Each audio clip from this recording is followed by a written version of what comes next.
Welcome to Word 2010 Photo Design Tricks 3.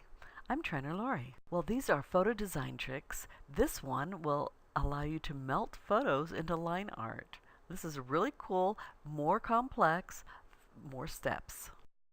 So you can see in this professionally designed artwork, they took layers and turned the photo into line art, and in the background had the drawings of the balloons. We can do the same thing in Word. First, you want to layer the photos. So you're going to have a color layer, and so there's the photo that we're going to use, and then we'll have a black and white copy of the same photo. So we have a black and white layer, and then we have a background layer for the balloons in the background. To make the black and white layer, simply copy the original. And then we'll position it so that the background layer, then the black and white layer, and then the color layers on top. Let's take our original photo, and under the picture toolbar, now remember you have to be on the picture to see the picture toolbar and all the tools. Go to Artistic Effects, and there's a lot of really cool ones. Look at that.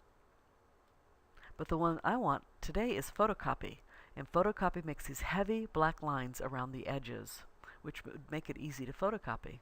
Then we go into color and adjust the color. In this case, I'm choosing black accent color. So now it is just black and white with even heavier, more defined black lines. On my color picture, I want to remove the background. That original picture, the color picture, I'm going to remove the background. So I select it, and then I choose the Remove Background option, and there's a lot of tools on there. I know it confuses a lot of people. It confused me when I first used it, but what I find is that you click and drag over the areas that you want to remove, and they turn purple. I clicked it just to begin with, and it only selects one pixel. You want to choose a pixel area, so click and drag over those areas you want to remove, and it turns purple. And if you accidentally remove something like the top of Kenny's head and you want to put it back, then just use the mark areas to keep. And when you're done, keep all changes.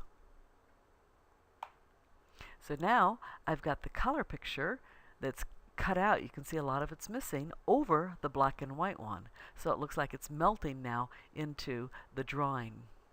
On the second picture, the black and white picture, I'm going to remove the background because that's where we want the balloons to be. So I use the same tool to remove the background here. And this is a picture that happens to say happy birthday. We want to crop that out using the crop tool and maybe stretch it a little bit to get those balloons in the shape that we want. Simply send backward. You can either choose the tool up on the arrange, or you can right click on it and say send to back. Now it's behind. See the background, and then the black and white picture, and then the color pictures on top. And if you get confused and you can't actually control them the way you want, then turn on the selection pane. This is so important to me that I actually put this on my quick access toolbar. I use it every day, multiple times a day, and that allows you to turn off the ones that you don't want to see. You simply click the eyeball, and you can see it goes away until you just see the part that you want, the selection that you want to see. So you don't have to keep moving them around to work on the ones behind. And I want those balloons to look like they're hand-drawn, so I use the Artistic Effects and use the one that looks like it's been drawn. And there's the Pro versus Word. Who'd have thunk that you could do something like that in Word? It just takes a little time and ingenuity.